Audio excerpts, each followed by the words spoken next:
రాబోయే రోజుల్లో రానున్న మార్పును సూచిస్తూ తలెత్తుకున్న నిర్మాణం గుంటూరు జనసేన కార్యాలయం. ఇటీవలే జనసేన అధిపతి పవన్ కళ్యాణ్ చేతుల మీదుగా ప్రారంభమైన జనసేన పార్టీ ఆఫీసును చూసి అసాంఘిక శక్తులు తట్టుకోలేకపోతున్నాయి. ఇప్పటికే జన సైనికులను టార్గెట్ చేసి వేధిస్తున్న అరాచకవాదులు గుంటూరు పార్టీ ఆఫీసుపై దాడికి ప్రయత్నించారు. అర్ధరాత్రి బీర్ బాటిల్స్తో పార్టీ కార్యాలయంపై దాడికి దిగారు.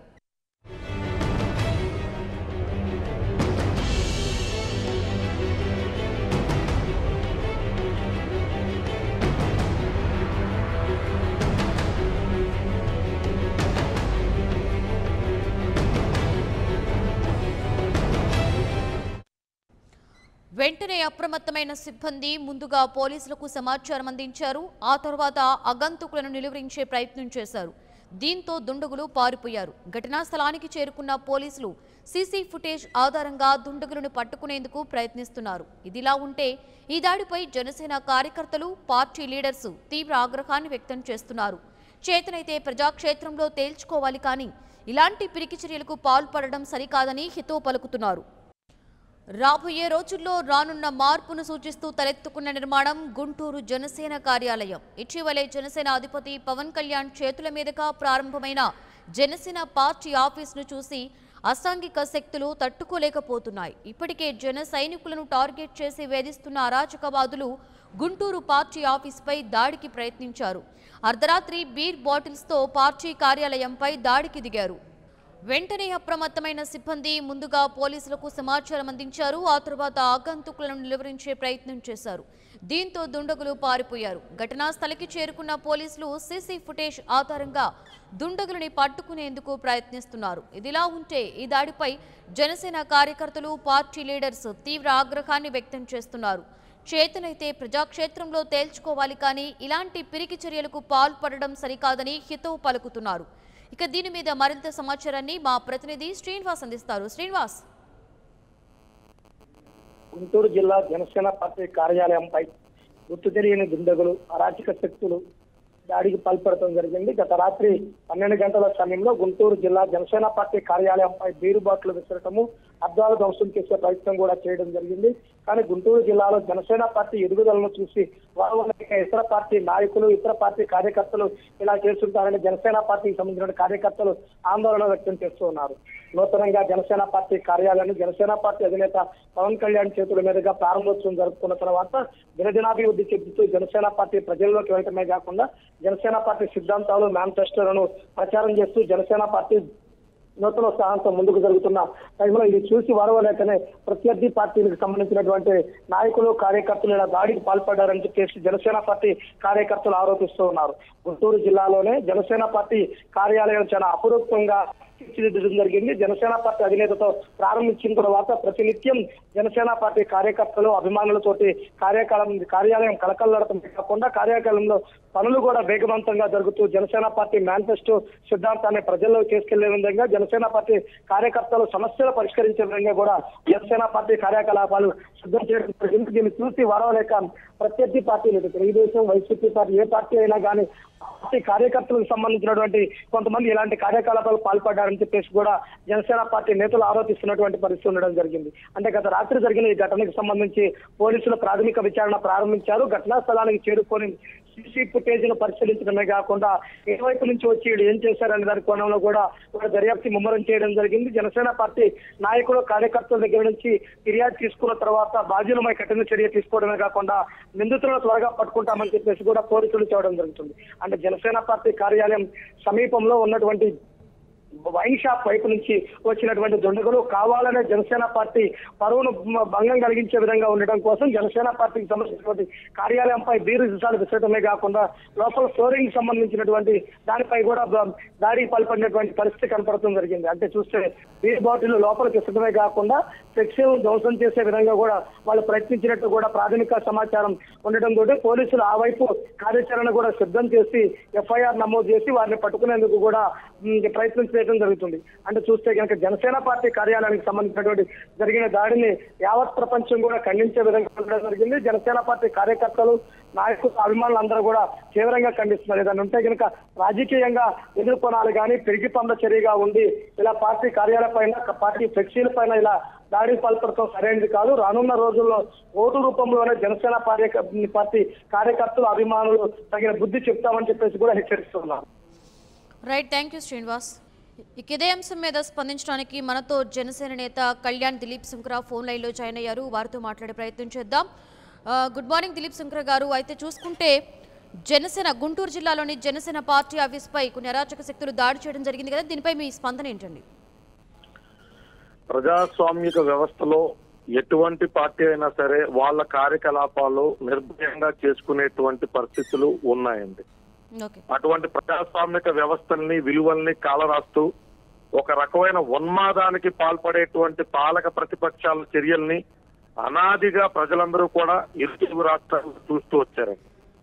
ఇవాళ మా మానాన్న మేము మా పార్టీ కార్యకలాపాలు చేసుకుంటూ అక్కడ ఉన్నటువంటి తోట చంద్రశేఖర్ గారికి టికెట్ కన్ఫర్మ్ అయినటువంటి నేపథ్యంలో పవన్ కళ్యాణ్ గారు గుంటూరు భారీ బహిరంగ సభలో అనౌన్స్ చేసిన నాటి నుంచి అదే వేదిక మీద మా కార్యకర్తల జోలికి వస్తే ఎటువంటి తీవ్ర పరిణామాలు ఎదుర్కోవాల్సి వస్తుందో మా అధ్యక్షులు చెప్పినప్పటికీ కూడా నిరంతరం మా కార్యకర్తల మీద మా పార్టీ ఆఫీసుల మీద దాడి చేయడం ఆనవాయితీగా మిగిలిపోయిందండి. ఇవాళంటే ఫుటేజ్ దొరికింది కాబట్టి మేము చెప్పేటువంటి విషయాలని విధానాలని ప్రజల్లోకి తీసుకెళ్లేటువంటి వేదికలు మీలా న్యూట్రల్ గా ఉండేటువంటి ఛానళ్లు సహకరిస్తున్నాయి తప్ప గడిచిన 4.5 సంవత్సరాలుగా మా ఈ బాధలో అరణ్య రోదనగా మిగిలిపోయింది తప్ప ఒక్కళ్ళంటే ఒక్కళ్ళు పట్టించుకున్నారండి. జగన్మోహన్ రెడ్డి గారు సోదరిమణి మీద ఎవరో అవాకులు పేల్తే వారం రోజుల్లో ఎతికి పట్టుకోగలిగినటువంటి టాస్క్ ఫోర్స్ చెప్పాలని చంద్రబాబు నాయుడు గారి ఇంట్లో ఏదన్నా స్పూన్ పోయిందన్నా చెంచా పోయిందన్నా గంటల రోజుల్లో ఎతికి పట్టుకోగలిగేటువంటి ఆంధ్ర రాష్ట్ర పోలీసు వ్యవస్థ కానీ మా పార్టీలు కాదా, మా కుర్రోజు భవితవ్యాలు ఎవరికి పట్టవా, వాళ్ళ జీవితాలు కాదా అడుగుతున్నానండి. ఎన్నాళ్ళు దాడి చేస్తారండి? మన నెల్లూరులో దాడి చూశారు, చిత్తూరులో దాడి చూశారు, మన సోదరు హైపర్ ఆది వెళ్తే రాయలసీమలో కారు ధ్వంసాన్ని చూశారు. అంటే మేము బతకడానికి కూడా మాకు హక్కు లేదా? మేము తిరగడానికి కూడా మాకు హక్కు లేదా? ప్రజాస్వామ్య బద్దంగానే కదండి మేము పోరాడుతున్నది. కోట్లాది రూపాయలు దండుకుని దళారీ వ్యవస్థలు పెంచిపోషిస్తూ ఆ డబ్బులతో మేము రాజకీయం చేయట్లేదు కదండి. మాలో చాలా మంది దిగువ మధ్యతరగతి కుటుంబాల నుంచి వచ్చి పవన్ కళ్యాణ్ గారు ఆశయాలకు ఆకర్షితులే ఎదురుగా ప్రయాణిస్తున్న వాళ్ళు ఎవరి మీద దాడి చేస్తారండి? దేనికి దాడి చేస్తారండి? నిన్న వాచ్మెన్ కూడా రక్తం వచ్చేటట్టు అతని మీద బీర్ చేసి వెళ్ళిపోయింటే ఎలా మనం పరిపాలించేదని అడుగుతున్నా. చింతమైన ప్రభాకర్ని చూస్తేనేమో నేను పెంచలు కొట్టే పెంచిన వృత్తుడి మీద అమ్మలక్కలు మాట్లాడతాడు. ఆయనేమో చంద్రబాబు నాయుడు గారు వెనకేసుకొస్తారు, విప్పు పదవి నుంచి తొలగించరు. ఎవరి కోసం ఇవన్నీ అంటే ఇంకెన్నాళ్ళు ప్రజలు ఇవన్నీ చూస్తూ ఉంటుకోవాలని అడుగుతున్నానండి. ఎన్నేళ్ళు ఎంతకాలం భరించాలని ఇవన్నీ అడుగుతున్నానండి. మా కార్యకర్తలకు రక్షణ లేదు, మా నాయకులకు రక్షణ లేదు, మా పార్టీ కండువా కప్పుకునేటువంటి మహిళా మనులకు రక్షణ లేదు. ఎవరికేం జరిగినా ఎలక్షన్ల ముందు అశాంతి కలగజేయాలని, ప్రజాస్వామ్య విలువలు కాలరాయాలని ల్యాండ్ ఆర్డర్ తెప్పించి మా పార్టీ కార్యకర్తలు రౌడీలను ముద్రైనటువంటి ప్రయత్నం చేస్తున్నారండి. నాడు ప్రజారాజ్యంలో ఇదే విధానం అవలంబించారండి ఇరు పార్టీలు కూడా. అప్పుడున్న కాంగ్రెస్ పార్టీ, అప్పుడున్న టీడీపీ, ఇప్పుడు తెల్ల కాంగ్రెస్ అయినటువంటి వైఎస్ఆర్సీపీ, టీడీపీ. ఎందుకు రెచ్చగొడుతున్నారండి మమ్మల్ని? దేనికి రెచ్చగొడుతున్నారండి మమ్మల్ని? ఎక్కడ లాగా తెలుసుకున్నారండి మమ్మల్ని? ఇది ఖచ్చితంగా ప్రజలు ఆలోచించుకోవాలండి. ఏదో మీడియా ముఖంగా మేము ఖండిస్తున్నామంటే సరిపోదండి.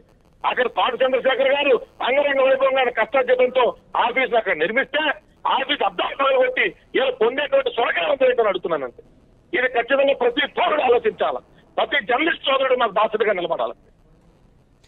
అలాగే దిలీప్ శంకర్ గారు చూసుకుంటే మనం ప్రతిసారి కూడా జనసేనకు సంబంధించి ఫ్లెక్సీలు తొలగించడం, అలాగే జన సైనికులని టార్గెట్ చేయడం, ఇప్పుడు చూస్తే పార్టీ ఆఫీస్ని ఇలా ధ్వంసం చేయడం, వీటన్నింటినీ ఎలా చూడాలంటారు, ఎలా ఆపాలంటారు?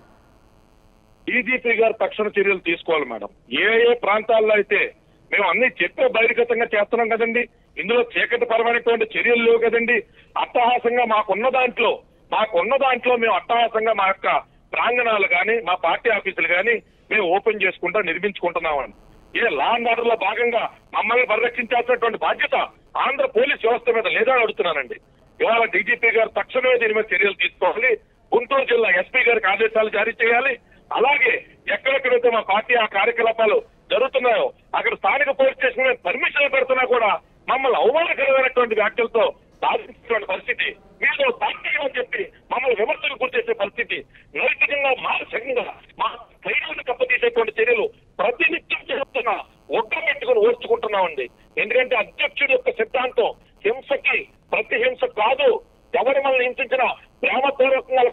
చెప్తాం అర్థమయ్యేటట్టు ఆంధ్ర రాష్ట్రంలో జరుగుతున్నటువంటి అవినీతి వల్ల వాళ్ళు సైతం ఎంత కోల్పోతున్నారు వాళ్ళకి వివరిస్తాం అనేటువంటి విధానంలో మా అధ్యక్షులు మాకు సూచనప్రాయంగా చెప్పడం వల్ల చాలా ఓర్పుగా ఓపికగా వీటిని భరిస్తున్నాయో తప్ప తిరగబద్దం చేతకాక కాదు, చర్యకి తీవ్రమైన ప్రతిచర్య చూపించడం చేతకాక కాదండి.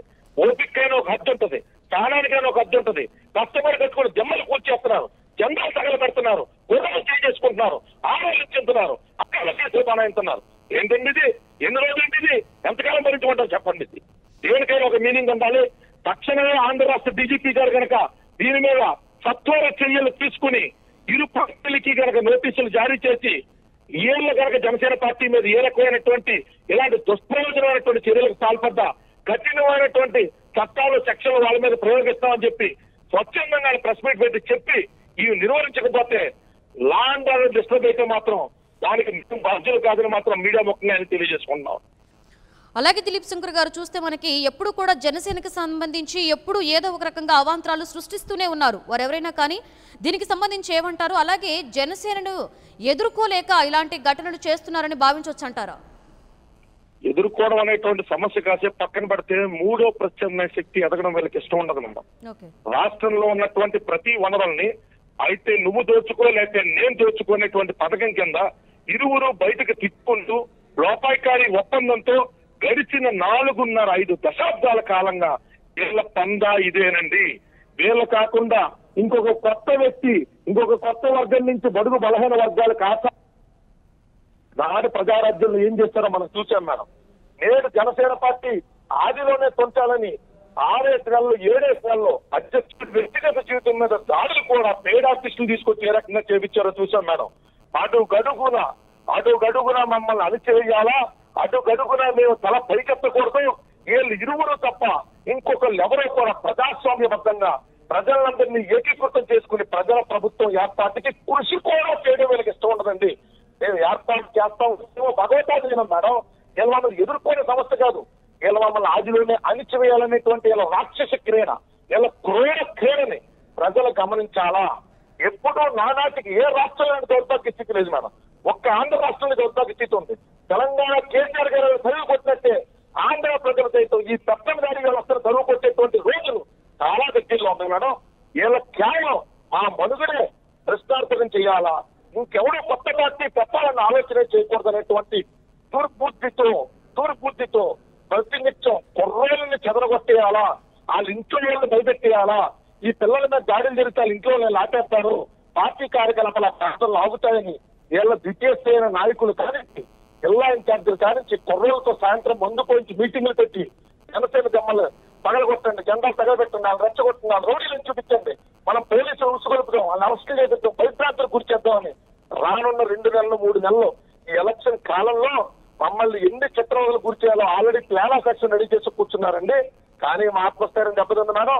600 మంది బలిదానాల మీద తెలంగాణ రాష్ట్రం ఏర్పడితే మేము అవసరమైతే 6,000 మంది మేము ఏ రకమైనటువంటి ఇబ్బందులు పడ్డా కూడా మా అధ్యక్షుడు ఎంచుకున్నటువంటి నాయకుల్ని మా బుధస్కంధాల మీద మోసుకుంటూ తీసుకెళ్లి అసెంబ్లీలో దింపేటువంటి నిరసాధ్యమైనటువంటి బాధ్యతను మాత్రం కార్యకర్తలుగా మేము తీసుకున్నాం. ఆత్మస్థైర్యం దెబ్బతీయడానికి వీళ్ళ ప్రణాళికలు మాత్రం సరిపోవని ఎలాంటి చర్యలు పాల్పడ్డా కూడా మేము అంతే ధీటుగా ఎదురు తిరిగి కలబడి మాత్రం. For more updates, please subscribe 99 TV Telugu.